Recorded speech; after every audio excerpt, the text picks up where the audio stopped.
Welcome to Talk Dirt to Me, where two farmers shatter myths and take on the top issues facing America's farmers. Here's your hosts, Logan and Bobby Lee. What's up, everybody? Yeah, good evening, everyone. We're back again. We are back again. I say that every week, like we've missed a week, and yeah, like we're at like 183, 184 episodes at this point. But yeah, we are back again. Yeah. Yeah, we haven't missed, I think when we very first started, we might have missed maybe like 1 or 2 weeks. I don't know if we had just a week where we didn't. Like there were some weeks I think we might have been sick, and we still put up a thing basically being like, we're sick. Yeah, but I don't even know that we've missed an actual week of uploading. Yeah, we may not have. Well, that's what I'm saying. I think we still at least had something up. Yeah. So, we've been pretty dadgum consistent for you folks. Yeah, we're dedicated to y'all. We are. There is, you think that's a lot of dedication. Yeah. 2021 started in October of 2021. Yeah, I was about to say this fall, just based on we're getting close to 200 episodes. This will be 4 years. Yep. Pretty crazy. Well, guys, appreciate y'all for tuning in. We asked you leave us a rating and review. Every now, I check. We still just tick away. We're up to we're almost to 300 on Apple. We're up to 286.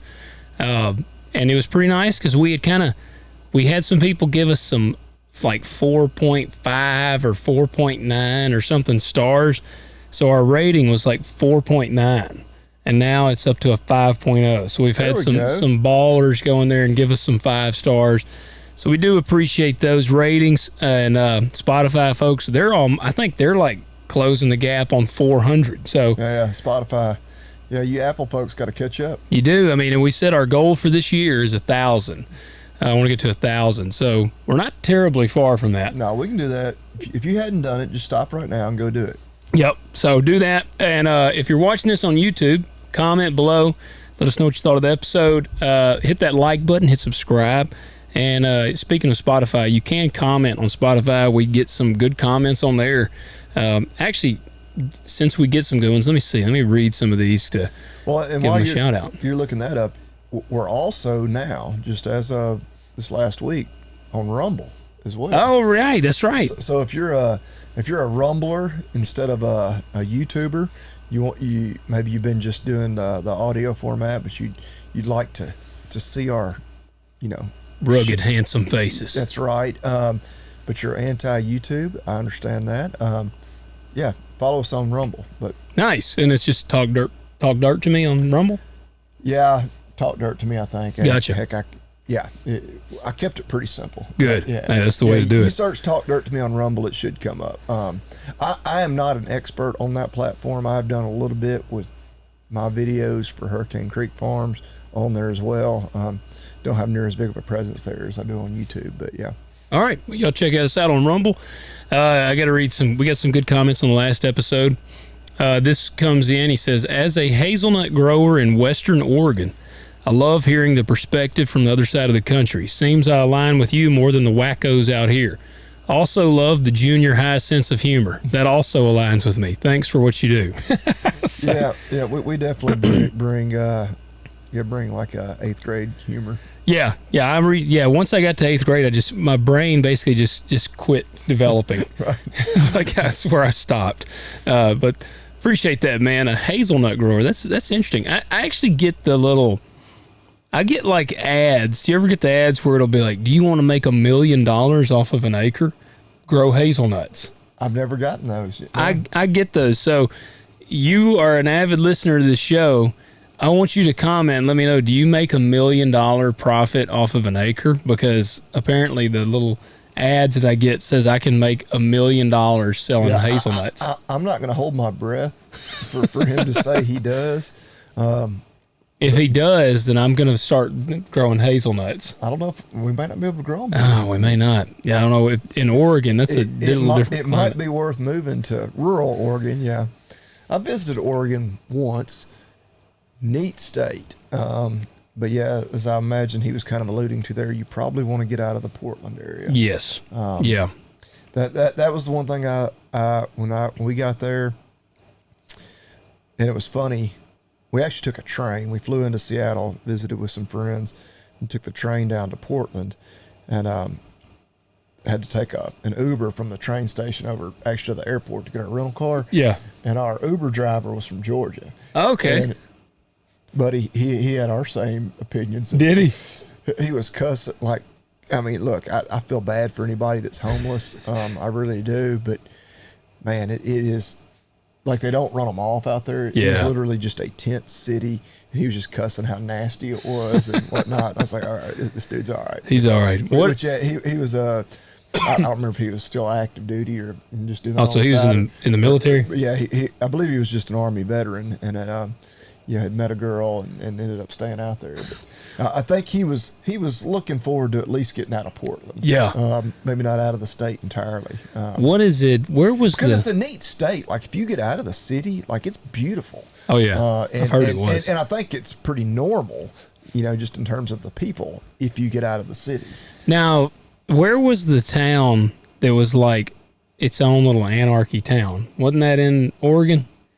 You remember this was back during like COVID. What'd they name it? It had a weird a name. You know what I'm talking about? No, that was Seattle. That was That's right, Seattle. It was I can't remember exactly what they called it, but yeah, it was like cops and none of them went in there. Yeah, I can't remember. It had a person's name or something. I feel like it was just like a couple of city blocks or whatever. Yeah, yeah, man, those people out there. Seattle and Portland, which I mean, they were basically one and the same to me. But I remember because we were out there this was pre-COVID. It was 2016. I believe that was when Black Lives Matter was really getting ramped up. That may have been George Floyd. Oh man, it was right before the election in 2016. I remember that. That's right. Yeah, because I remember. We were out there, actually a buddy of ours was getting married, and there weren't a lot of us from here that went out there, but like when we got to the wedding, I'm like, I'm actually seeing more Trump signs. And we were outside of the city than we are Hillary. And that's when we were like, well, yeah, just like even the people that are voting for Hillary aren't excited about it. But yeah, I remember Seattle, it was wild because I'm Methodist. I grew up United Methodist Church, still attend it today. And there was a United Methodist Church there, and this was in like the middle of Seattle. Have the pride flag? Had a pride flag and a Black Lives Matter flag. And did you attend the service? I was like, oh good golly, like this is like, because in my opinion, Black Lives Matter is a terrorist organization. Yeah, like they whether I mean, obviously black lives do matter, just like I know it's racist to say all lives matter, but they do. Yeah, that's just how it is. I don't think our audience is offended by that, but I was just like, I snapped a picture of it because I was just like, are you kidding me? Like, like officially, like it wasn't like somebody just stuck a flag out there. Like it was like flags like on the front of the church. And I was like, man, these are some interesting cats out here. Oh yeah, well. That's what, man, like I said, he said wackos out there, which I commented back. I said, hey, we got our share of wackos out here too. Ours are more. If you get into like, I think the only difference between like Tennessee and Oregon and even like Illinois is thankfully our population centers aren't as big a percentage of our total state population as. Yeah. Because like you look at Illinois, for example, very, conservative state. But Chicago dominates. But right, so much of their population is right there in that Chicago metro area. Yeah. Like, yeah, you don't have a chance of a statewide election ever going any direction other than blue. Yeah. Same with Oregon. And hey, and I tell you, that's the same boat. I got a buddy that actually is not moving back to Illinois. Okay. Yeah, he's not moving back, and one of his buddies that's there is looking to move to Tennessee. Yeah. And so I mean, you're having these people leave because you got a massive land area, like by square mileage or whatever, is dominated by conservatives. Yeah. But there's just not enough of them in those areas. I mean, California's like that. You got just 2 or 3 population centers that are Dominate, extremely left leaning. That, you know, that's where all the people live. Oh yeah, when you see the county breakdowns, California is very red, It's just the red counties. just right here. Yeah. Oh, there's been some statistics of, you know, it's like The land mass. more people. There's more people in like L.A. County or like maybe or whatever county L.A.'s in. You know, not my California geography, county by county is not not good at all, but more people live there than it's in like 10 different states. Yeah. Like, combined. Like, it's just crazy. Yeah, they're just packed in there. Well, guys, also want to give a shout out, another comment, all about the strawberry rhubarb pie. Almost an acquired taste, but big up here in Pennsylvania. And I had another guy message, because, you know, we talked about the rhubarb. Yeah. Neither of us have had it. And another guy messaged, he's like, dude, I love rhubarb pie. Yeah. So I'm like, I'm going to have to try this rhubarb. I asked him, I said, what's it taste like? And they're like, I really can't describe it. Wow. So I don't even know what to expect. Yeah. And then another guy said, stand with double L. So, talking about the double L. So that would be anti-former once was? Yes. Yep. I just did a laughing reaction. So, yeah. You're probably in luck because, like we said last time, neither one of us have really gotten into this season. Yeah. No. Guys, we always appreciate your comments. Like I said, leave us comments on Spotify, and hey, you might get a shout out on the show. And we got a pretty cool thing that we got to talk about tonight. And some of you, if you're tuning in on YouTube, you might be noticing we got a little extra decor behind us. We got a roll here. Tell them what that is, Bobby Lee. We got a roll of the Bale Tough Bale Net Wrap, of course, courtesy of our friends at agzaga.com. They're doing a big giveaway. Obviously, baling season is right around the corner. May even be some folks in some areas that are already in the middle of baling season. Yep. But they're doing a giveaway. You can win a roll of the Bale Tough Freedom Net Wrap. What do they need to do? So you need to be watching on Instagram. If you're not on Instagram, you're listening, you're like, I'm not on Instagram, then you need to go get on Instagram. You got enough time. Monday, May 28th, not May 28th, April 28th, there will be a post on Instagram. We will be a part of it, and Agzaga will be a part of it. It'll be shared on both our pages. So if you're listening to this and you follow either one of them, then be looking on Monday, May 28th, for our post talking about what we're talking right now. Yeah, it will actually, April 28th. Yeah. We're like in Spaceballs when he's watching the video of themselves. Do you remember that? I don't. Well, it's like, you're watching us now. And he's like, but when is that? It's now. So that is basically what y'all are doing, because this will be on May 28th. So April 28th. I keep saying May 28th. Yeah, April 28th. It'll still be up on May 28th. Yes, it will, but you will be out of luck. You've got until May 12th, but you have to like the post. So hit like on this post right now, tag a friend in the comments, and you have to be sure you're following Talk Dirt Podcast, our page here, and Agzaga Social. And again, we'll be collaborated, so you'll be able to click both of us right there. I'll have you in the caption. So hit like, comment a friend in the thing. The more friends, the better. Hey, comment and send them, and then you're entered. Yeah, then you're entered to win. Of course, if you don't win, you can always just go to agzaga.com, throw a few of these in your shopping cart, use that discount code, TALKDIRT, all caps, all one word. You get 10% off. And Yep. I guarantee you will not beat that price. You won't beat the price even before the discount. Shipping, I mean, this one shipped right here to Logan's front door. It is amazing how they can ship something that big and bulky, Yeah. that economically. I mean, that I'm used to quickly. toting around something big and bulky, but you know, that's a pretty big thing to haul around. That's about the size.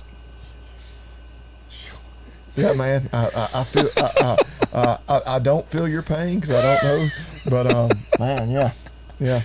Yeah, that's it, man. Yeah, you get your lifting in, carrying that around. Winner will be announced May 12th. Put that on there. So again, go in there and do that. Wrap your bales, show your patriotism, and I mean, dude, that's pretty cool. Like, what's the value of one of those? Oh man, I could look it up, tell you exactly what one of those cost. And of course, you can get all the different sizes. We got the 51 inch, which is what my baler uses. But yeah, they got all the different sizes. And then other designs too, besides just the Freedom net wrap. But why wouldn't you want to show your patriotism? That's right. That's right. Yep. So, guys, do enter that. And we're still scheming up our giveaway. I've been talking about the giveaway we're going to be doing, and Agzaga is actually going to be a part of it. I think we may have even, I don't remember if we said the amount, but I'm going to tease you with that. Agzaga has contributed pretty awesomely to this giveaway. We're still locking in a couple more. Like, again, I'm just trying to make this one super epic giveaway. $250 list price. That's pretty darn good. But that's before you get your discount. But yeah. Dang. So yeah, you're basically getting $250. So guys, do that. But like I said, be watching. I think I'm gonna say by next week, hopefully we'll have our giveaway ready. Yep. Have everything lined out and be ready to announce it and start it. Yep. And it's gonna be bad to the bone. You're gonna want to enter this one. All right, guys. Let me see here. We had some emails I wanted to hit on real quick. Well, how's planting going for you? Oh, it's been slow. Did you get rained out today? Yeah, actually, we went and sprayed today. I've been training up a sprayer driver. Got me an operator. Oh, good deal. Yep. I got an operator that's an operator now. Oh, good deal. Like an actual operator. Good deal. So if anything goes sideways, they're like that guy's out there videoing you. Yeah, he won't moon him. He might just shoot him. Yeah. And then he'll just disappear. Yeah. Yeah, that guy will never know what happened. He probably slit his throat. So, but that's neat. I thought about that. I got an operator. There you go. But he because that rain today kind of came out of nowhere. Dude, it did, and we were spraying. So I hope that I don't know. It was spotty. Like when we left the field, it had just started raining on us as we were spraying, and we left the field. It quit raining, then it started raining again, quit raining, started raining again. And I had the fertilizer buggy. I had to go out and fertilize because I planted sweet corn. So I was racing back to Munford because we were all the way out in Bolton. So I was racing to Munford to try to get the fertilizer spread before it rained. And I literally got the fertilizer spread. We drove to the birdhouse and it started pouring down. So it couldn't have worked out any better. Yeah, it was real spotty. I actually turkey hunted for just a few minutes in my parents' house, and I could hear it thundering, but it never rained. I mean, I live a mile from them. Yeah. Maybe less than that as the crow flies.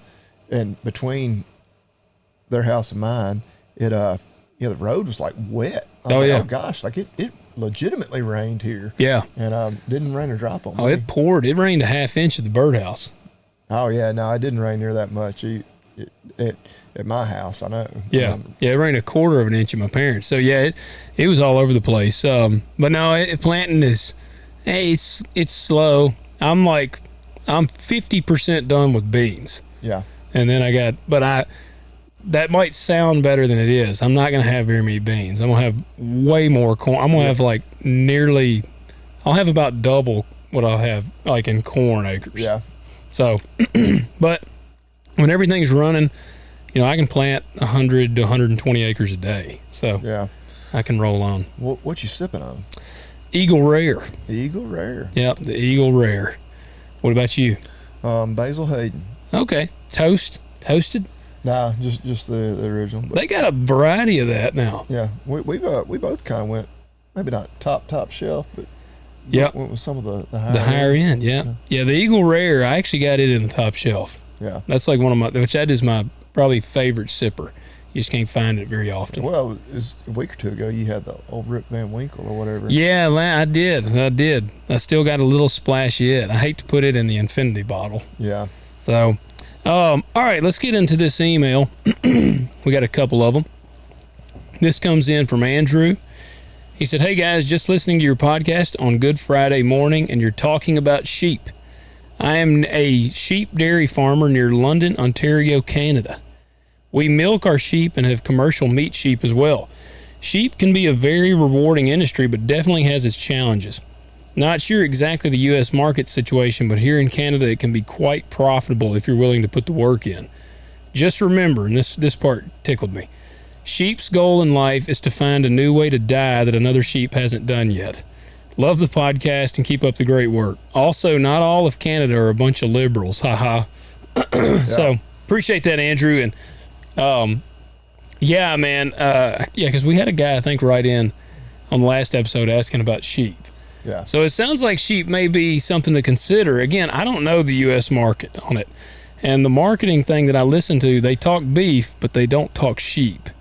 The little bit I know, it's whether it's sheep or goats, it's mainly the ethnic markets. Yep. Which of course is big, or was big around, Passover, and I'm certainly not I'm not an expert on the Jewish holidays, and I'm definitely not an expert on the Muslim holidays, but a lot of it is that the few people that I've known that have been in the sheep business around here, and again, I think I mentioned last time, none of them still are. Yeah. Which is kind of what I felt like. I was like, yeah, it's probably a reason. If you live near Minneapolis, it might be a thriving market. We actually have quite a few sheep and goats here in the state of Tennessee. I think a lot of them, go to those big urban areas that have a big kind of immigrant population. Yeah. I think a lot go to the East Coast, Chicago area. But even, I guess, because we do have, pockets of those, ethnic groups that live around here. One of the weird things, and I was like, I don't know, I guess I'm a little bit xenophobic, where I don't know how cool I'd be with it. They're like, oh yeah. And they were specifically talking about the Muslims. They come out and they do the ritual, killing of it, right there on the farm. Yeah. And one of my buddies, he would actually be a great guest to have on the show because he's a hell of a storyteller. He's like, oh yeah. He's like, hell, we'd sit there in the truck, we'd drink beer and just watch them. They'd have their they spread a tarp or something out, don't they? Yeah, it's very clean. I've always heard people say it's actually really impressive to watch. Yeah. They're very good at it, very humane. They've got the music playing. Oh, really? I don't even know how you describe it, but how's the music go? Like the prayer music going. Yeah, could you do a replica of it for us? Oh man, I feel like in every movie you see about the Middle East or whatever, we're over there. I can't picture it. How does it go? I don't even know that it's I don't know what you're talking about. I need you to do it. I need you to imitate it. It's there's no words. It's just the we've all seen the cheesy intro when the sun's coming up, and the the SEAL team is in Iraq or Afghanistan or wherever, and it's kind of setting the scene that you're not in Kansas anymore kind of thing. Yeah, I had a good idea what you were talking about. Yeah, getting me to hum it and sing it. I don't know that I could even do it. Well, that's how, I used to work with a bunch of Muslims when I was machining. The first machine shop I ever worked at, it was a ton of Muslims. They were actually Bosnian, and they all came when the Serbian-Bosnian Civil War was happening. Yeah. Or they served, one of the dudes' his name was Mustafa. I'll never forget it because I always thought of, it reminded me of Lion King. Yeah, I was about to say, even though, isn't it Mufasa? Yeah, I think so. But still, Mustafa it just made me think of Lion King. Yeah. And he was a super nice guy, but I remember he had these lumps on his arms. And he was a middle-aged dude. I don't know. He wasn't just old, but he had these lumps in his arms. And I remember another dude was like, hey, you know what the lumps are? And I was like, no, I don't. And he said, man, it's shrapnel. He got blown up. That was going to be my guess was shrapnel, yeah. Yeah, and he was a super nice guy. He would always be like, my friend day. That's what he would call me. And he's a super nice guy, and he wanted to buy a cow for me. And I've just, I went to a small private school. I did go to tech school and was kind of introduced to some people outside my area, but I had never really been around a Muslim that kind of stuff. And so the dude that was working with me, he was a Marine, and he had been overseas and been around Muslims, and he was like, man, he told me, he said, Mustafa wants to buy a cow from you.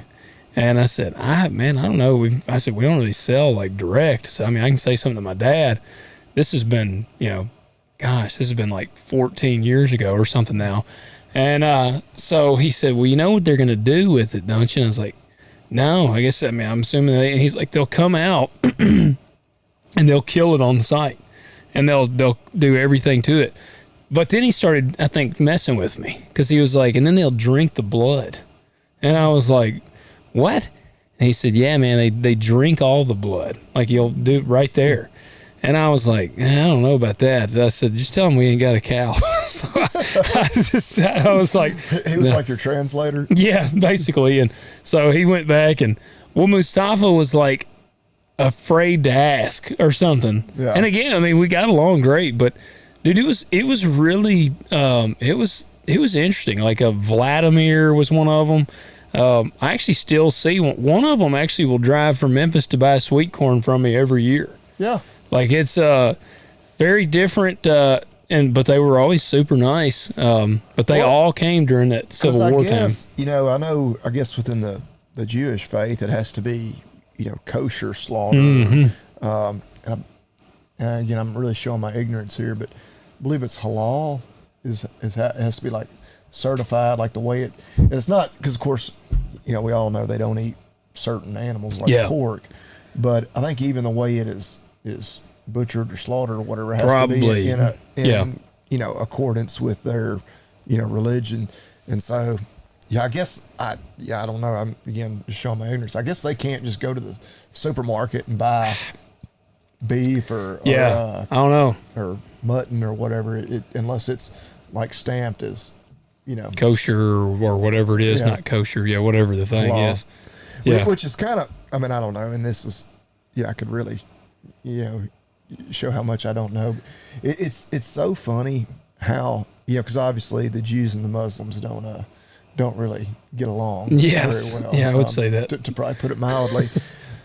But like how closely some of their rules how are similar, the two are, and then really, and again we're getting way off in subject matter that I'm not an expert on, but I got the whole Islam thing kind of started fascinating me. It's like, why do they want to kill us? And obviously they don't all want to. But, we just hear about the ones who do, but even the Quran, like the parallels and like how much of it like basically overlaps with the Bible. And so I'm like, we're not that different, No, and they actually, can't we all just get along? They believe in Jesus, but they just think he was a man. Yeah. Like they think he was a man. Well, of course the Jews believe in Jesus. Yeah. They killed him. I mean, we obviously just recognize that in our our Easter, but well, I don't know, man. I wonder in Canada, like, do they have a large Muslim presence? I'm sure they do. Yeah. Well, that right into us, man, and I do. Yeah. Is that why it's more lucrative? Maybe maybe they do have just such a huge ethnic market. Yeah. But heck, I love lamb. I don't need mine to be certified as kosher. Or I've only eaten it at Texas State, Brazil, and I vomited violently for the next several days afterwards. So I've not eaten it since. I always tell anybody when they go there, lamb chop is one of my favorite meats they have. The leg of lamb is one of my least favorite.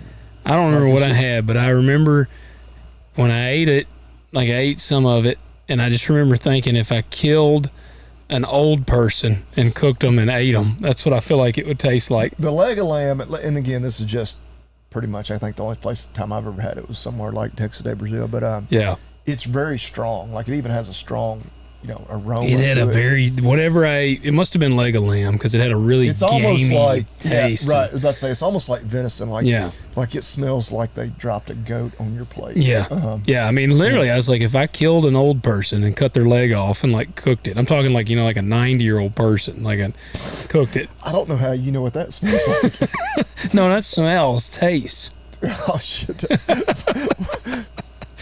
Man, yeah. I'm all of a sudden scared for my safety. You don't want to eat her liver with a nice cold bottle of Chianti and some fava beans? I don't even know what the movie that's from. Oh, man. He says, I'd like to eat her liver with Is it Dumb and Dumber? Yes, I'd like to eat her liver with some fava beans and a nice cold bottle of Chianti. Yeah, that's Dumb and Dumber, man. I have seen that movie more times. I was figuring you had seen that. Yeah, but yeah, you just referenced it the throw another shrimp on the barbie. Yeah, with our Australian friend. Yeah, except in the movie she was Austrian. Yeah, he had totally gotten those mixed up. But I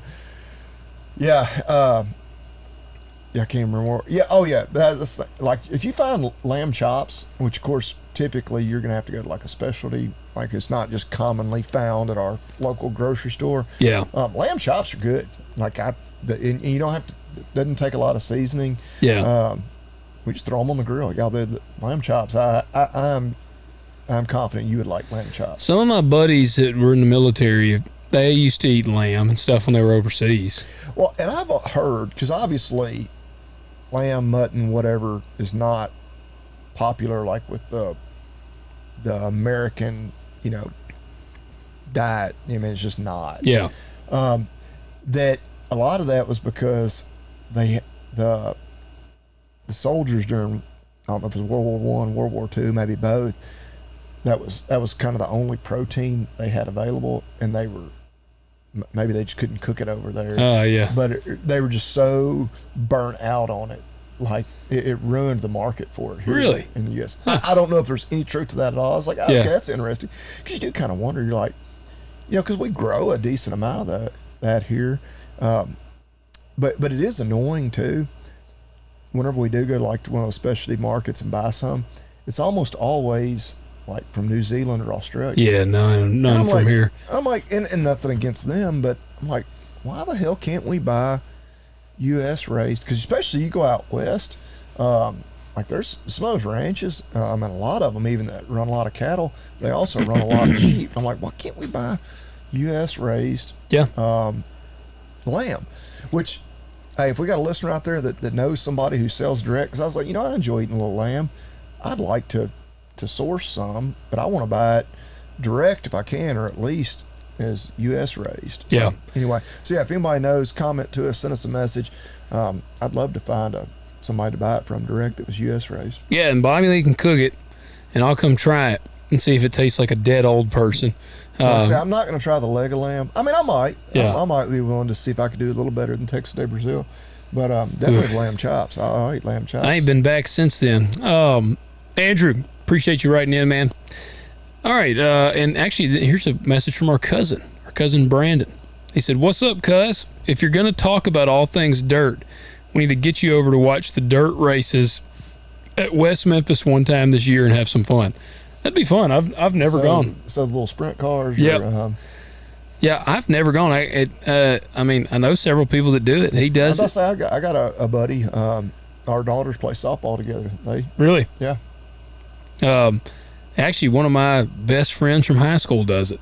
Yeah. So, that's pretty cool. Yeah, we'll have to do that one night. We got to get out of our area anyways. Bobby Lee and I have talked about that. We got to make our presence kind of known and out and about. And so I'm out and about every Saturday night, it seems like. At the club? Yeah. I got home at 1 a.m. Sunday morning, and we had sunrise service. Yeah. Later Sunday morning. But it was not at dirt track racing. It was at a softball tournament. Yeah. No, I got up early Sunday morning before church and planted my sweet corn. That's when I ran out there and planted it. Yeah. But I did not go softballing. All right. We got another message. Brandon, we appreciate it. We'll have to do that. That'd be fun. This comes in from Blake. He said, "Hey, Logan, was talking with a client this week, and it made me think of you all. When you pick up ground, are you all taking advantage of the residual soil fertilizer deduction? There's a big opportunity with row crop land and some for Bobby Lee and cattle grazing land to get a few $100s per acre back in credits. Obviously, raw land isn't depreciable. However, with this credit, and if you've had soil tests done to determine a baseline, there can be huge opportunities to start deducting some of the purchase price of that land due to the residual fertilizer value.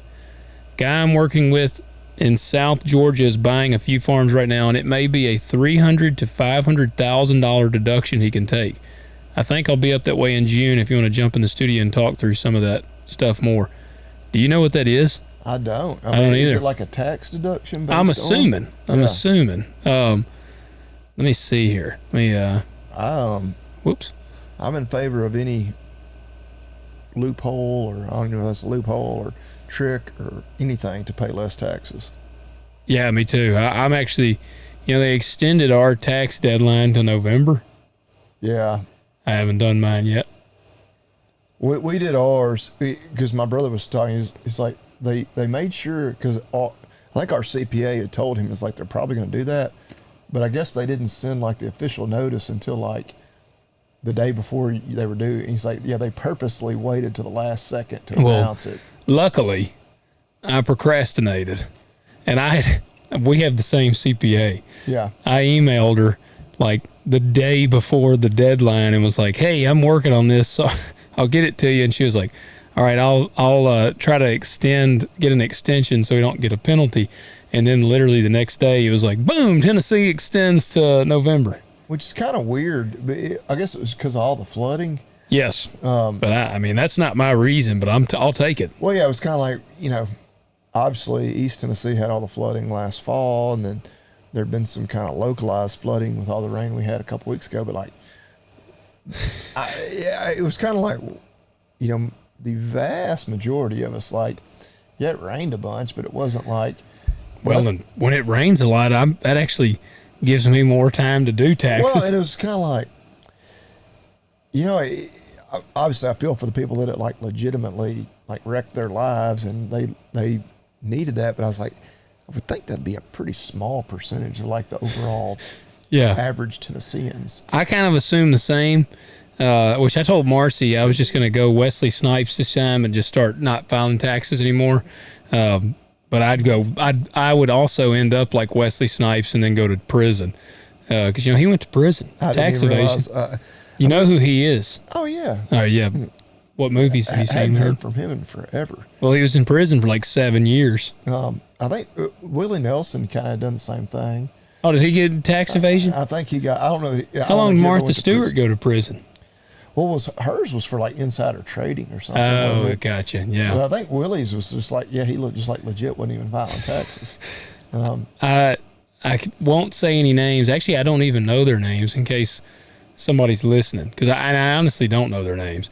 But I had a friend tell me that their friends' parents, had not filed taxes in 15 years. And they said that after like 5 years, they got nervous and they were like, we got to file taxes.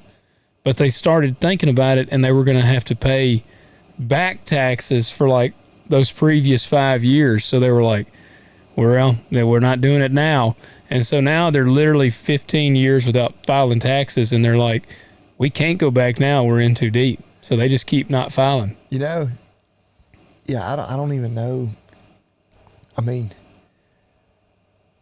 part of me is like, you just hear all the stuff that Doge is overturning, like people that have. Oh, it makes you not want to file people taxes. That have like a birthday in like 2050, or like getting like certain government benefits. Yep. Stuff.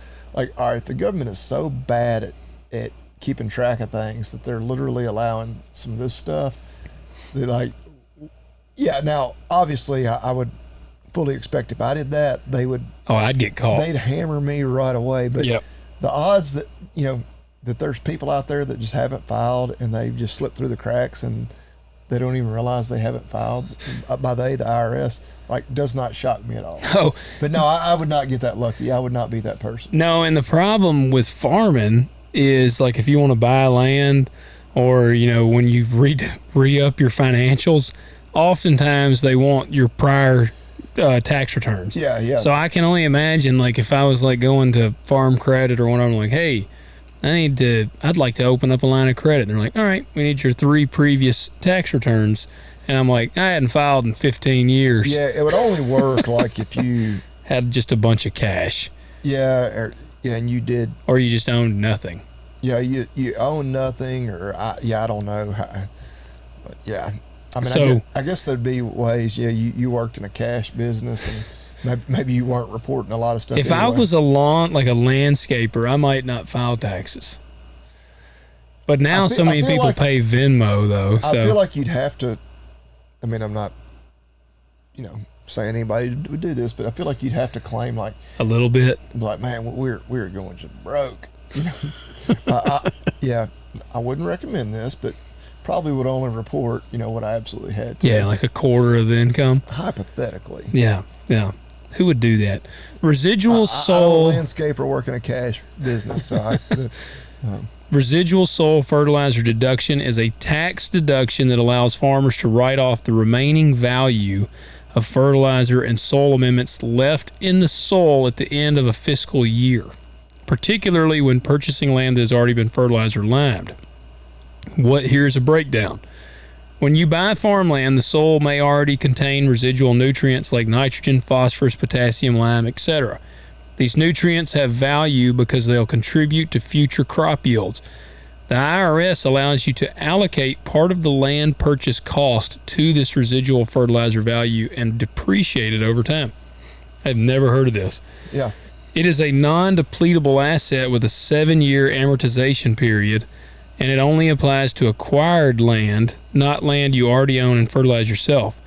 You must have a soil test or agronomic evidence showing there's residual nutrient value present, and it's typically recorded as an intangible asset on your books. All right, so here's an example. You buy a 100-acre farm for $1 million. Dang, that's high. Soil tests show high levels of residual phosphorus and potassium. Your agronomist estimates $40,000 worth of nutrients in the soil. That $40,000 can be deducted over 7 years at about $5,714 per year. That's pretty cool. I've never heard of that. Yeah, no, dang good email. It is, man. Yeah. That's neat, man. Yeah, I appreciate that. I mean, like I said, I had never heard of that. Which it all goes back to like our tax code is just way too damn complicated. Like it is. Who came up with that? And I'm sure there's probably a legit reason. Like, my gosh, like that's where I go back to. I think it was in 16 when they were all. There was like 16 or 18 Republicans running in 2016. Yeah. Obviously, Trump ended up getting the nomination. Ted Cruz said he's like, I'm gonna simplify our tax code where you can file your taxes on an index card. Yeah. I'm like, man, I'm for that. I mean, I'd feel bad for all the CPAs and tax attorneys out there, I guess, that would all of a sudden be out of a job. But like, it should not be as complicated as it is. And I'm glad that because we have to pay in all this ridiculous amount, there are ways to get deductions like that. But man, like, how about just tax us at a lower rate and just say you don't get any deductions? Yeah. Like, like 0.5%. Yeah. You don't get to write off anything or take deductions, whatever. I don't know. I also think that I should be able to opt out of Social Security, and I've riled people up about that. But I think if I'm like, I don't want Social Security when I get to my age to draw, so I don't want to pay into it.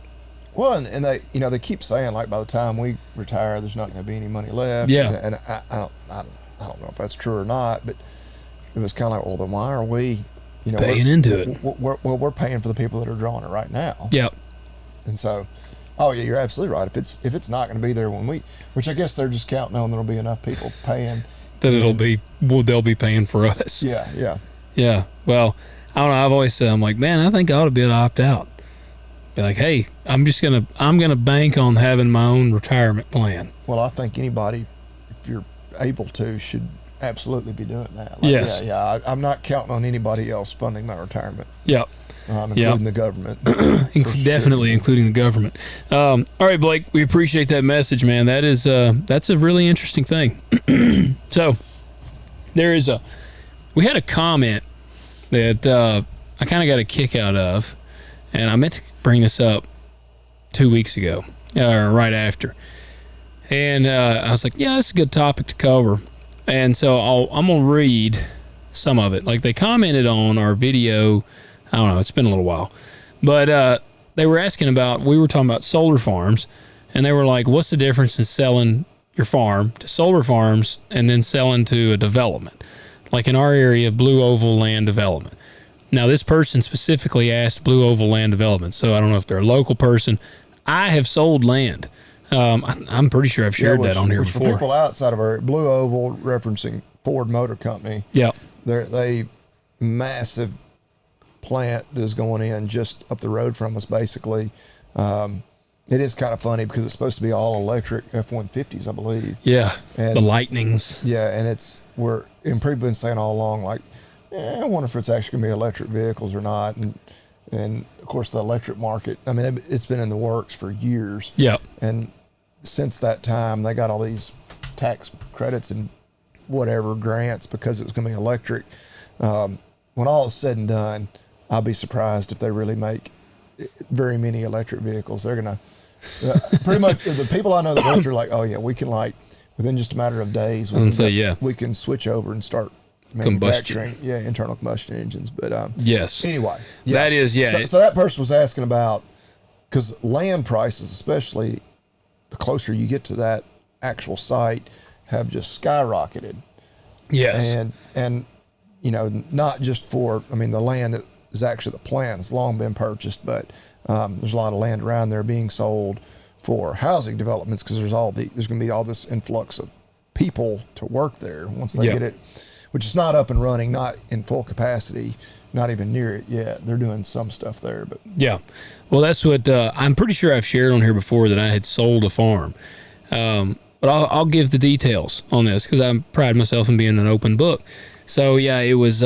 It's been 2 years ago now, I think. Since you sold it. Yeah, since I sold it. I had bought this farm in pieces years ago. It was the first farm I ever bought. Funny enough, my loan officer at FSA, when I bought it, was like, "You're going to make a bunch of money off this farm one day." And I said, "Man, I had no intention of selling this place." Now, but when you say you bought it years ago, I mean, like 10 years ago? It had been 2015 was when I bought the first one. I bought it in 3 sections. So you owned all of it less than 10 years? Yes. Yeah. Well, it wasn't like a generational No. farm. No, it wasn't. It had no... And you didn't buy it like from our grandparents or anything. No. Like it was total just... It had no emotional bearing to me whatsoever.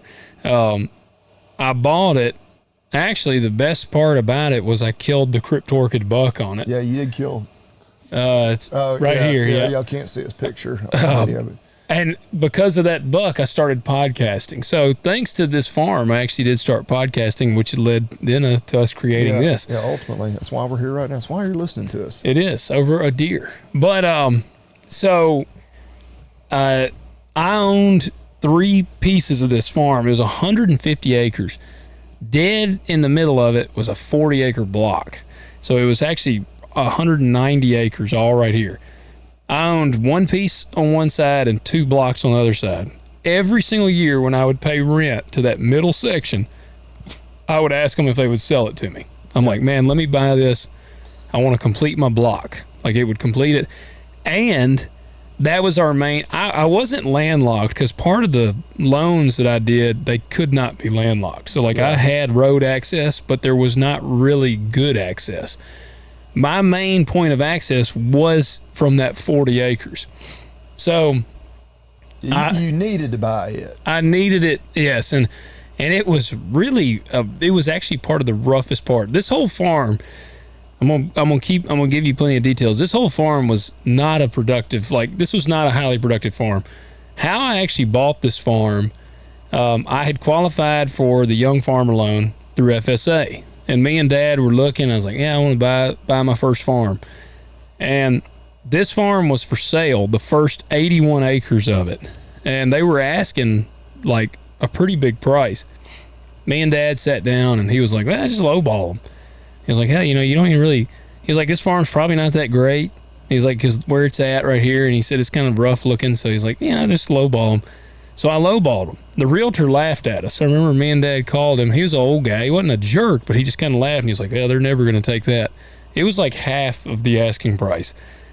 And we were like, well, that's all we can do. He called us back 2 days later and he was like, well, you bought a farm.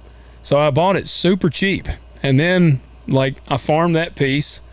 I still had money on the young farmer loan. So the next year I offered them and I bought the next piece. And then the next year I bought the next piece. Was it all the same seller? Yep.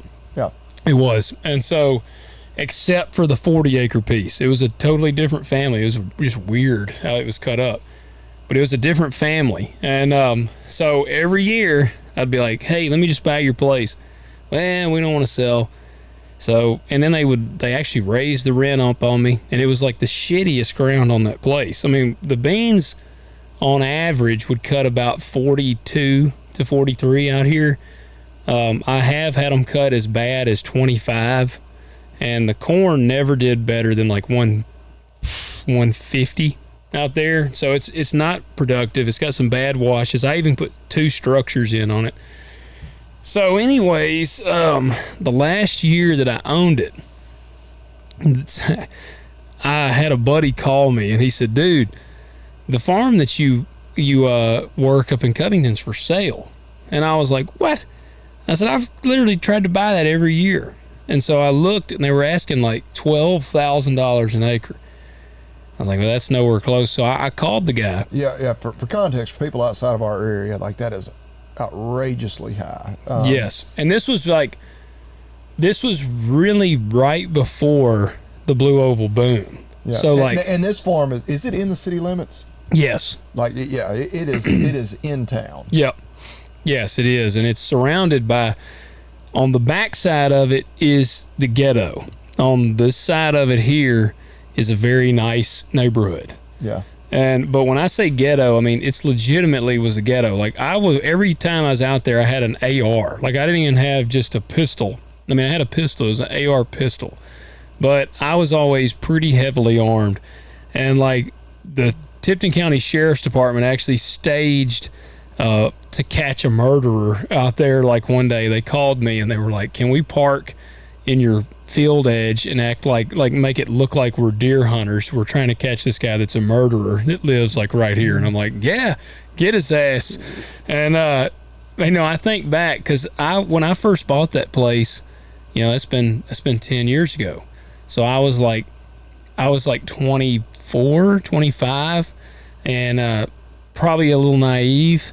And I had my like blacked like my Duramax service truck, and I had my the snake Gadsden flag on the front. And I used to man, if I had to turn around, it's a loop.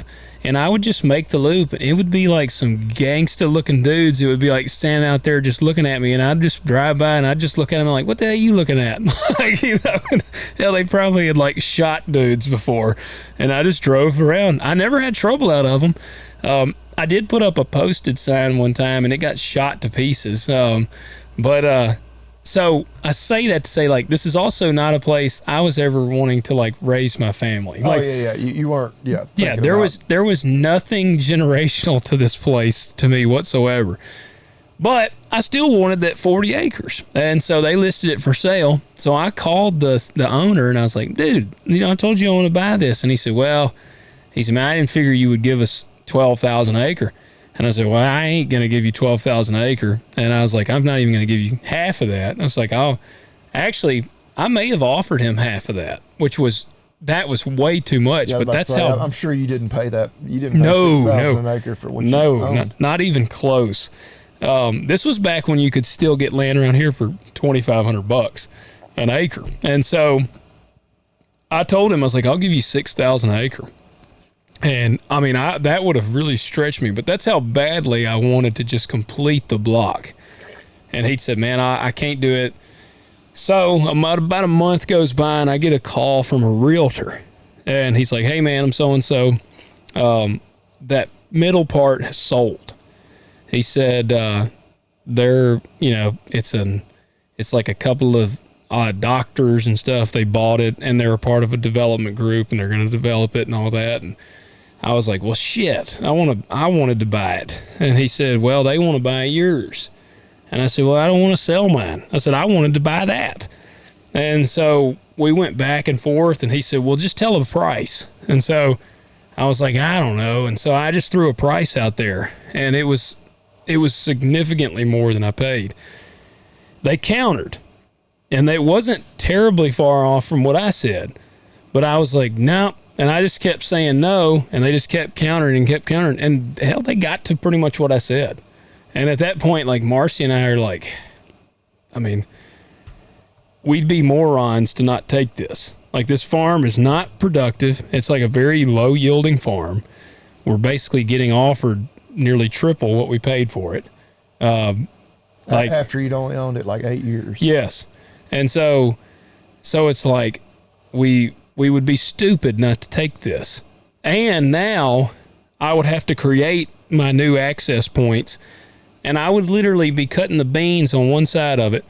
I'd be able to see my other bean field, but I would have to take the header off, get out on the highway, drive down Highway 51, turn on some back roads, turn around, put the header on, and then cut the other part.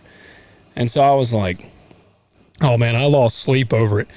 Because man, like, hell, I'm a farmer. Like, I was like, man, I can't sell my land. And I lost a lot of sleep over it. Talked to a lot of like financial advisors, and every one of them was like, dude, you are an idiot if you don't take this. They're like, this is, and I said, man, but am I selling out? They're like, no, you're not. Like, you're basically flipping this to enhance your operation. And they were like, anybody that would give you crap for doing this has never been in the position you're in. I was about to say, it's easy to be the hard ass and say, I'll never sell, when you're not in a position to actually sell. Yes. And set yourself up, Yep. the way you were able to. Well, and it put us in a position. I mean, we built the farm store. It set us up there.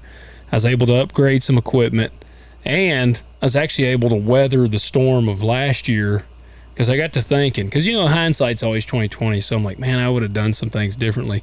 But it helped me weather the financial storm of last year.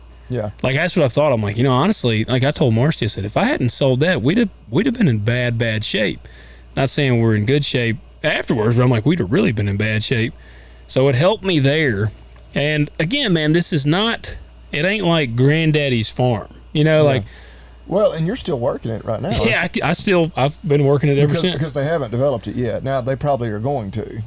Yeah, it has changed. Part of it has changed hands again. Yeah. It is sold again. So I don't know. The realtor called me. Me and him have become good buddies. And he called me and was like, hey, you might get a chance to buy that farm back. He said that some crazy stuff happened with the owners. And he's like, you may get a chance to buy that farm back, man. You never know.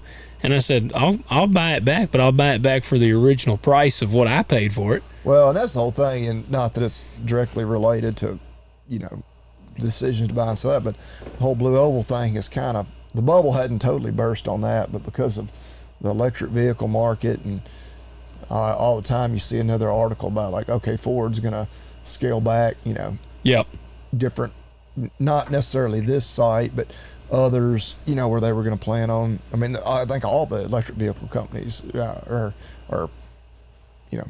auto manufacturers that were planning on doing electric. Like, yeah, the demand's not there. Like, no, people aren't buying these things like we thought they would. No, and everybody around here thinks that their land is worth that. And see, like, honestly, the timing was perfect for me, because I hit it at the high end. Yeah. Like, if I had been like hard-headed and held out, the price would have fell off, and now they wouldn't have bought it because like the demand's not there.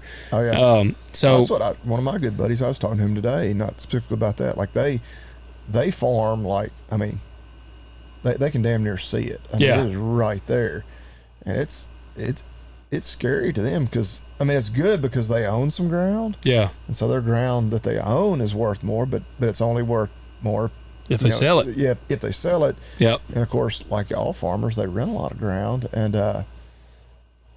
they're like, at what point their landlords, even if maybe that land has been in the family for 100 years, say, my gosh, we bought this land back then for $500 an acre. Yeah, or something. Probably not even that much. Yeah. And now it's worth $20,000 an acre. Yeah. Like, are you crazy? Like, our grandkids will never have to work. If they manage this properly. Yeah, man, and that's the thing. Like this comment was kind of distasteful.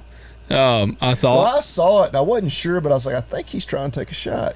Yeah, because he was like, "What's the difference between solar farms and Blue Oval land development?" And he was like, "It's a bread game. How does it taste?" So I commented then later on. Bobby Lee commented a very good, educated comment. And then I commented my like typical like, meh. And I did. I wasn't sure where he was going with it, but I thought that's what he was trying to say. Yeah. And he said, he said we were straddling the fence. So we're not straddling the fence. And this is the thing. There can be two truths at the same time. You cannot like to see land sold into development, but you can also sell land. And part of the thing that I've always said about like solar panels, and I would say this even with development, I hate seeing highly productive land turned into or taken out of production. Just like, I don't care if it's solar panels, I don't care if it's housing, I don't care what it is, but at the end of the day, there is going to be development. Like, it's like no matter what you do, there's going to be development. Well, so you've got to learn how to, like, in my opinion, how do we balance? There's got to be a balance between agriculture and development.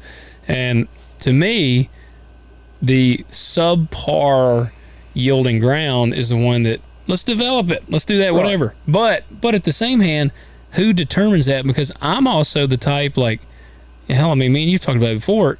If a guy wants to sell his land, hell, it's his land.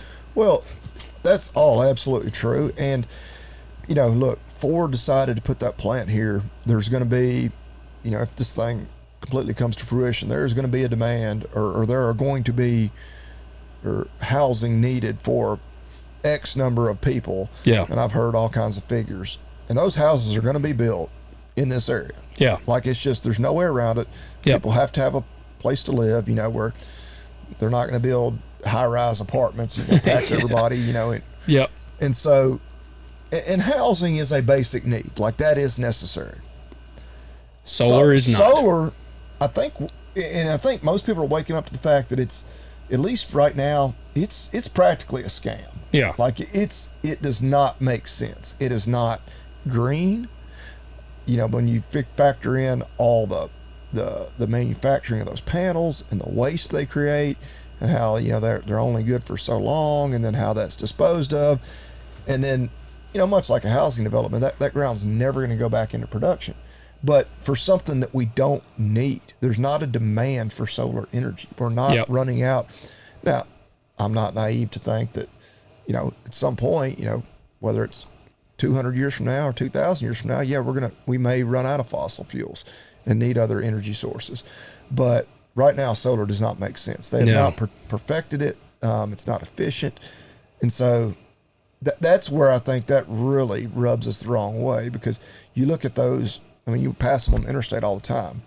And we've had our buddy Justin Payne, who does a lot of work in Arkansas. He's like, yeah, it's not the marginal ground that's going into these solar panels typically. It's highly productive ground.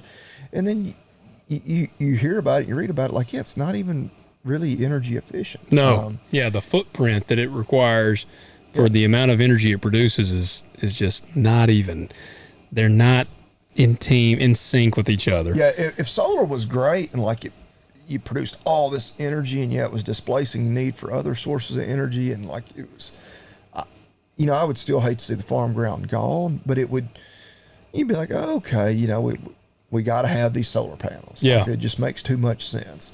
You know, it sucks they're putting them on good farm ground, but we just got to have it.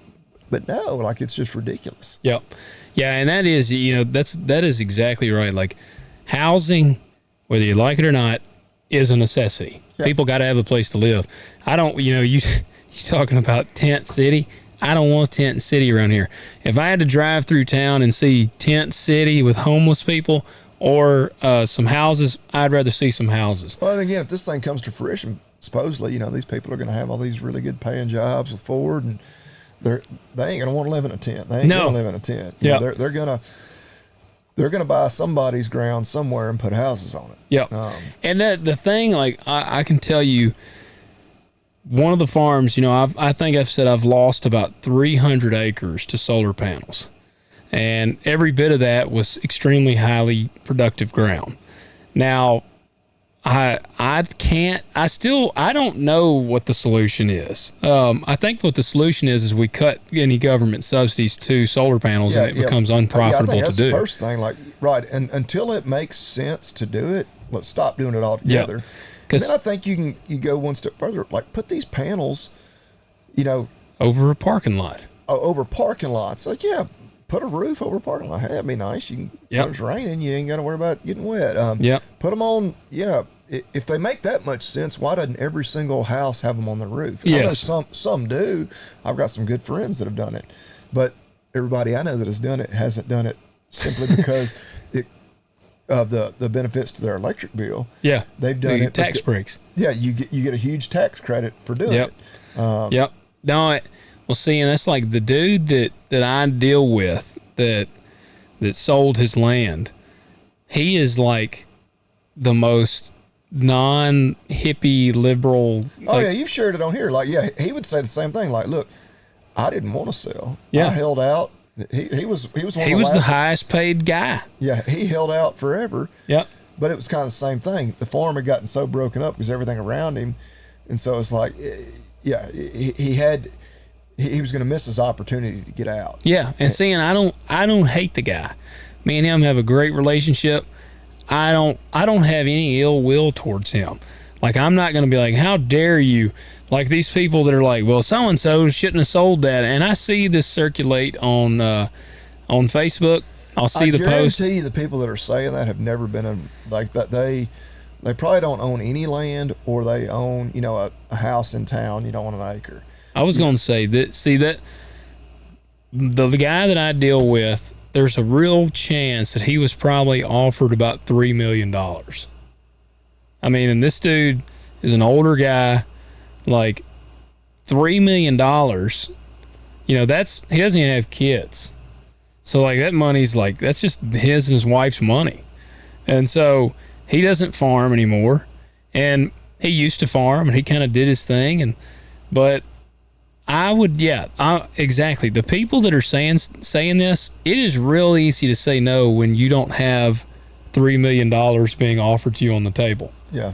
If somebody came in here and offered $3 million, like I would venture to say 98% of the people would take that offer any day of the week. Well, I mean, I sit here and think, I bought a farm. If I offered you $3 million for your gilt edge farm, would you take it? That's exactly what I was going to talk about, because I'm similar. Like, I bought that farm in like 2019. Yeah. And I immediately had some of the neighbors like, man, if you ever, I'm like, no, I'm not buying it to sell it. Yeah. Because they're like, some of the people that join me like, man, if you ever want to sell it, I'd like to buy just some few acres to make my place bigger. Yeah. And I'm like, no, I'm running cattle on it. To this day, that's my only plan for it. But if all of a sudden, because I can tell you, because it's a public record, I paid not even like just under $2,000 an acre for it. Yeah. If all of a sudden somebody came along, and the total offered me that, like, I'd be like you, like I wouldn't be able to immediately say yes. Yeah. But it wouldn't take me long, I don't think, before I'd be like, why? Yeah. Why would I say no? Yep. Same thing. It would be hard for me to drive past it and see like houses on it, even though I've only owned it for a few years. But like man. Well, and immediately, what I could do with $3 million, obviously I could pay off a lot of other debts I have. Yeah. But I could flip that around and I'd turn that 150 acres into 500, maybe 1,000 acres even somewhere in the which I've told people, because I've only ever lived right here other than the 8 years I was gone away at school. I've never once thought that I would ever live anywhere other than Tipton County.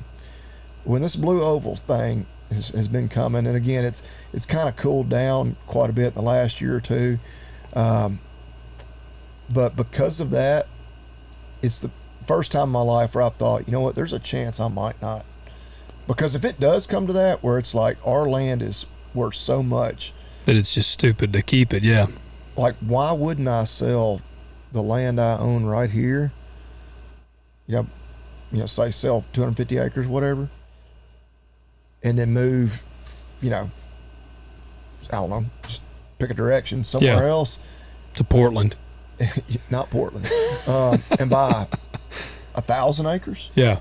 With a house on it, and buy it free and clear with what I like. Yeah, why wouldn't I? I mean, it's Yeah. So. Well, I had one of my. Not saying I'm getting ready to do that, but for the first time, I've thought to myself, there's a chance that the next 15, 20 years, I might say to hell with it. I'm out of here. Yeah. Because and that's another thing. I don't want to get a total soapbox rant on Blue Oval City, because this is one of those things. The politicians around here, my God, you'd have thought, like, I mean, it was the greatest thing. Oh yeah. Since sliced bread to take his. Yeah. How's that bread taste? Well. Yeah. They oh my God, I mean, it was some of our local politicians, like, that was their, like, in their opinion, their defining moment as a politician, landing that that mega site for Tipton County, or I guess is it Haywood County? Yeah. Anyway, for our region. Yeah. I talk to people all the time, like other business owners. I'm like, you know what? I'm not that excited about it. And at first I was like, man, people are not going to like me having this opinion. No, I think people everybody. Agree. I'm like, why? Why do we want that? Like, okay, yeah, it's going to create some jobs. Well, they're going to bring a bunch of people in for those jobs. Like, it'll be. I mean, I know some people that work there now. I know people that made money during the construction phase of it. We all do. So yeah, it was a little shot in the arm for the local economy. But at what point do we just become another, overgrown suburban area? Yeah. With no defining characteristics that make Tipton County what Tipton County has always been. That's where I kind of, sorry for the long rant, but where I'm like, well, if it's no longer Tipton County anymore, like the Tipton County I knew, like, I don't want to be here. Yeah. No, and I agree. I'll find somewhere else that's rural, and then I'll be the asshole that's moving in and ruining it for whoever else has been there. But I got a message today from the ball field where I'm at a ball field every night. I say that all the time. They've had vehicles vandalized and broken into, and that's what somebody commented. I'm like, man, this ain't the same place I grew up in already. And I'm like, man, dude, that's in Millington, there's the Hobby Lobby and all that. That's right there. Yeah. And hell, man, I used to plant that. Huge shopping center. Yeah, and I ate at the Longhorn Steakhouse last night. Was it good? It's pretty good. I hadn't been yet. They're working out the kinks. It's only been open for a little while. Yeah. We were coming back through there, and I was like, I want a steak. Yeah. I for a chain restaurant, it's not like a high-end steakhouse by any means. No, it's a good steak. I'm going to go there. So I told my wife, I mean, I'm not like one of them guys like, I'm never going to go there now. But we used to farm that ground. All kinds of shopping centers. Yeah, grocery store, it is just Hobby boomed Lobby. up right there. And I saw across the road, the Lowe's, all that used to be. Yep, we used to farm all that, and that's what. Like I said, I was walking across the parking lot. I had to get something out of there. We went into Hobby Lobby, me and my wife and kids one night, and we were walking in there, and I was like, man, walking across, I'm like, I used to farm this. Like, it's just weird. Yeah. And that is, I'll tell you, like the farm that I sold, I still work it. But it feels weird. Like that, it is a weird thing. The nice thing about that farm is if it gets developed, if it ever happens, it's kind of like a farm you got to like intentionally go up to. Like, it's not a farm I'm going to drive by and just see. Yeah. So I just won't go up there anymore. But like, it does feel weird. Like, with the first year that I worked it after I sold it, like, I remember, because dude, it's such a good feeling. Like, whenever I first bought that farm, I just remember walking on it. I was like, man, this is my farm. Like, it's just like a cool feeling. And so it does make you bummed out. But again, then I was able to put that money back into the operation in other ways that helped it. And like, one of my financial advisors, I was telling him, I'm like, man, what are people going to say? And he was like, who cares? He said, the people that are like telling you don't sell, he said, what are they going to do if you don't sell? They're going to slap you on the back and tell you good job. And he was like, I doubt they'd even do that. Yeah. But he was like, what's going to help you what's going to help your family and your operation more? A good pat on the back or this financial boost that you're going to get from this? Yeah. And so I was like, well, that's a pretty easy decision. So that's what made the decision. And again, I don't regret the decision at all. If I had a crystal ball, there's elements I would do differently with the money, but I mean, hindsight's always 20/20. Yeah. Yeah, it's not like you spend it all on hookers and cocaine. Just cocaine. Yeah, I mean, Yeah. it was just cocaine. Yeah. So, yeah, for sure. I mean, and that's, so I don't regret that. Yeah, in all seriousness, like, yeah, it wasn't like you were like, you go to Tunica, No, and lay it all on red. you know, I am, Well, there went the farm. Yeah. you know what I'm surprised I didn't buy? What? A muscle car. I was, yeah, I should have gone ahead and said it. Yeah. I am really, really surprised. I will tell you, the fact that I was married is the only thing that if I would have been a single man when I sold that farm, there would be a just badass, probably 69 Camaro or 70 Charger that would be in my garage. And I mean, I wanted to buy one bad, but we didn't have kids yet, and we did have kids when I sold it, but wife was like, no, we want a house first. So Yeah. but yeah, I mean, it's easy for guys to say shit that have never been offered the money. So it is what it is. Yeah. Right. Now, that's what, when I originally responded to him, I was like, what is he talking about, just the site itself? But I kind of figured he was trying to be a D-bag on that. Yes, and man, and I mean, you can comment, because he's commented on several of our videos. If we're misinterpreting your comment, if you were not being a douche, then feel free to comment and let us know that you didn't intend it to be that way, but it certainly seemed that way. So when I receive a comment in a douchey manner, I like to respond in an equally douchey manner. I gave the diplomatic reply because I was like, I'm not sure what he's going for here, but yeah. Right. Yeah. All right.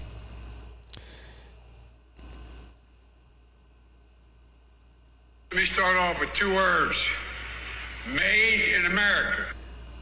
Made in America. Made in the U.S. of A. Is this stuff? Which that's getting to be a bigger thing, with all the tariff stuff and whatnot. Yeah. Because I don't know. I've listened to a lot of different podcasts and different guys talk about which manufacturing for like all sorts of things we don't even think about. They were talking about like the rare earths and all that. Yeah. And yeah, I don't know. And talking about how it may be a painful next few years, but to get through it all, I was like, gosh, I just hope they don't undo everything. If I know, God yeah. forbid the other side should win the next election. Because I do think, at that point, you're like, well, why do we even go through all this? Yeah. But anyway, yeah, you got one? Well, I was actually going to say, what is this? Who makes this? Is this made in USA? Sadly, I see it's designed for USA conditions. I don't think it is actually manufactured in the USA. It's one of those things they may have to get that sorted out over these next few years. Yeah. Yeah, I don't think any of the net wraps are. Gotcha. Okay. One of those things we have to import right now. All right. Well, then, dang, I was going to go with that, but have I done a shout out for this? I can't remember if it was specifically this one, but one of them I've gotten because I was really scouring it over, and it was made in Egypt. I was like, well, that's interesting. Huh, well, that's better than China. Oh, yeah. We always say USA or ABC. Yeah. Anywhere but China. China. Well, have I done Liquid Death? I don't think so. Is it made in USA? Oh, yeah. Yeah, this canned. Heck yeah. It's actually I've never tried one, but I know you're a big fan. in the great state of California, Los Angeles. Does that count? That's almost China. We'll let that count as Their marketing is so awesome. Now, well, it says manufactured for Liquid Death, but it says Los Angeles, so I'm pretty sure it's in Los Angeles. But yeah, I'm almost 99% sure this is made in USA. The marketing is just phenomenal. That's why I love it. Yeah. Now, have you ever drank any? Uh-uh. Dude, you would probably like it. Like it's this is What? I mean, I know it's just water, right? yeah, and that one's got a little flavor. That one's called Convicted Melon, It's just flavored water. and it's carbonated. Does it have some carbs though? How many carbs? 4. Is that a deal breaker? That seems kind of low. That's not crazy high. It's got some sugar in it. Yeah. Yeah, they have a straight carbonated one. That's just nothing. Yeah. Um, Does it have caffeine or? No, Okay. no. Now they have recently come out with like green tea and other stuff. Yeah. But it's all in the can, and you know I'm a metalhead, and they're like big on metal. Like the guy that started Liquid Death. Liquid Death, man. I mean, y'all can't see this, but it's a melting skull. I found this several years ago. I was in like the grocery store, like Kroger. No, I was on Amazon. I ordered some. I saw this melting skull, and I was like, I don't know what that is, but I gotta have it. Purely because of the graphics. Yes, and the names. This is Convicted Melon. There's Severed Lime. Mango Chainsaw is one of my favorites. Yeah. This one is really good, Convicted Melon, but Liquid Death, man. And they've got some really awesome like ads that it'll be like metal and just they're badass. I mean, I think I shared I was drinking one when I was planting the other day, and I put like fueling farmers or something. So, the other day I had to walk about a mile because I had drove the planter to one field and my service truck was at the other field, and I didn't have a ride. So I walked, and in between there is a gas station. I went in and I got a bag of chewing tobacco and a can of Liquid Death, and I drank it and chewed some tobacco along the way. There you go. But guys, check out Liquid Death. I do. It has my stamp of approval. I really like it. So if you've had it, then comment and let us know. But also, guys, do not forget, April 28th, the giveaway will be the post will be made on our Instagram, and Agzaga will be included on that. You got to follow both pages. Yep. You'll get this roll of wrap, and you get to show off how patriotic you are. Yeah, you get whatever size you need. Maybe if it's not exactly this one, but yeah. Yep. The Bale Tough, Bayonet Wrap, patriotic, red, white, and blue design. And yeah, if you don't win, obviously, You're gay. well, you might be that too, and that's okay. But I know a gay man would be smart enough to use that discount code. He would. whenever he made his order. Talk Dirt, all caps, all one word. Anything you buy at agzaga.com, including the Bayonet Wrap, 10% off. That's right. That's right, guys. All right. Hit that like button, hit subscribe, leave us a 5-star rating, and we will catch you next week. Yep.